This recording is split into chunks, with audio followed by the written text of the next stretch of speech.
Após a restauração Meiji, o Japão Imperial embarcou rapidamente num período de expansão econômica, política e militar num esforço em alcançar as potências europeias e norte-americanas.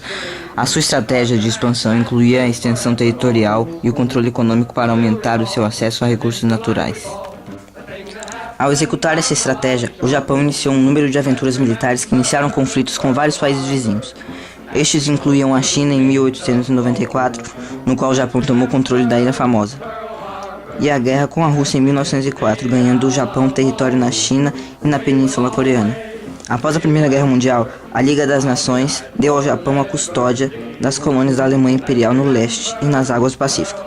Em 1931, o Japão impôs um estado controlado por si na Manchúria, conhecido como Manchukuo.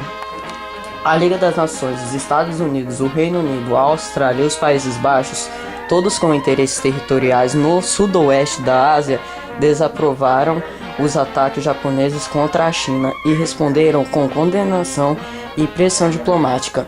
O Japão protestou e retirou-se da Liga das Nações em protesto.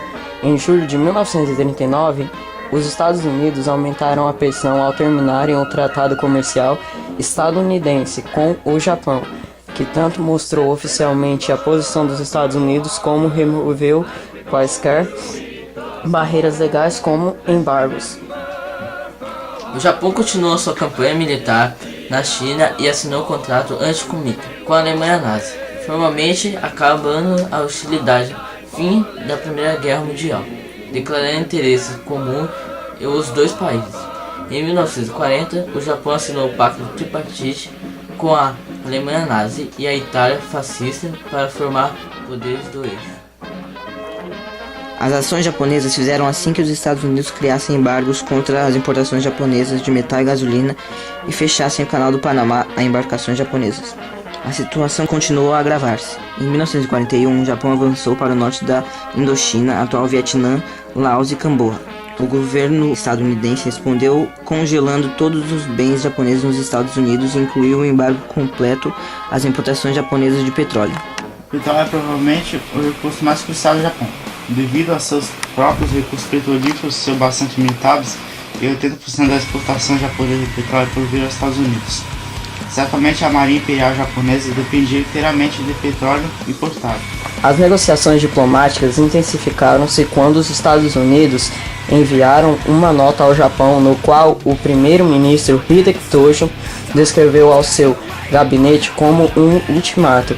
O Japão sentiu que teria de escolher entre aceitar os termos dos Estados Unidos e do Reino Unido, retirando assim da China e dos territórios à volta dela, e continuar o seu expansionismo.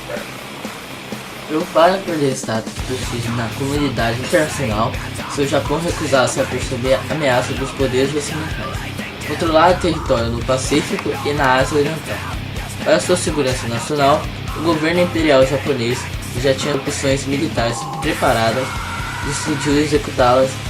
Entretanto, a guerra com os Estados Unidos, o Reino Unido e a Holanda, tendo já assinado o pacto com o eixo com a Alemanha nazi, a Itália fascista e os outros países. O Japão teria de lutar contra os poderes aliados ao lado dos seus aliados. Na manhã de 7 de dezembro de 1941, a Marinha Imperial Japonesa iniciava o ataque aéreo à base militar de Pearl Harbor, Havaí. Os japoneses designaram 353 aviões e 5 submarinos para atacar a base de surpresa. O ataque foi dividido em duas partes. A primeira, formada por 186 torpedeiros bombardeiros vulneráveis, aproveitando-se da surpresa para atacar os navios no porto. Já a segunda vaga, com 168 aviões, atacou a base aérea naval e marinha no centro de Pearl Harbor. Esse ataque resultou na morte de 2.403 militares americanos e 68 civis. Cerca de 11 navios e 180 aviões foram danificados ou destruídos. Os estadunidenses não poderiam prever o ataque, ficando então vulneráveis na defesa. A oposição ocorreu apenas em fogo antiaéreo naval no decorrer da investida japonesa. Oficiais e líderes de voo tentaram convencer o chefe da operação japonesa, Nagumo, a continuar o ataque e destruir os depósitos de combustíveis, fábricas e docas secas, mas ele resolveu retirar o ataque por causa de conjunto de fatores. A defesa tinha melhorado, uma terceira vaga teria que ser preparada, os pilotos não estavam treinados, o combustível não era suficiente, um novo ataque seria muito tarde. A segunda vaga tinha completado a missão e era preciso garantir os porta-aviões japoneses para ataques planejados na Ásia. O saldo para o Japão foi de 29 aviões abatidos, 74 danificados e 5 submarinos perdidos.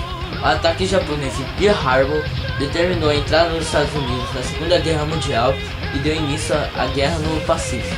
Em 1941, os Estados Unidos declararam guerra ao Japão e logo em seguida a Alemanha declarou guerra aos Estados Unidos. Assim, os Estados Unidos intensificaram suas ações militares e desenvolveram uma economia de guerra no país. Como no dia do ataque, os porta-aviões da frota do Pacífico não estavam no porto, ficaram ilesos, assim como depósitos de combustível e oficinas de reparo que foram poupadas. Isso permitiu que a Marinha tivesse sua frota recuperada em um ano. O ataque japonês a Pearl Harbor causaria danos muito maiores para os Estados Unidos caso os depósitos de combustível fossem destruídos. Mas mesmo assim, a operação foi de êxito para os japoneses, que deixaram os estadunidenses incapazes de ações militares no Pacífico pelos 6 meses seguintes. Desta forma, o Japão avançou no sudoeste asiático e no sudoeste do Pacífico até o Oceano Índico. Após o ataque, os Estados Unidos começaram a desenvolver 2 bombas atômicas, Fat Man e Little Boy, sem nem mesmo saber o efeito das mesmas. Resolveram testá-las no Japão como vingança. Sabiam que ela causaria destruição, mas não imaginavam o tanto. Primeiro soltaram uma das bombas em Hiroshima, devastando a cidade japonesa quase toda, e outra foi lançada contra o solo de Nagasaki. Estes ataques causaram a morte de muitos civis. Aqueles poucos que sobreviveram ao ataque morreram a maioria com o tempo. As doenças causadas pela radiação liberada pela bomba.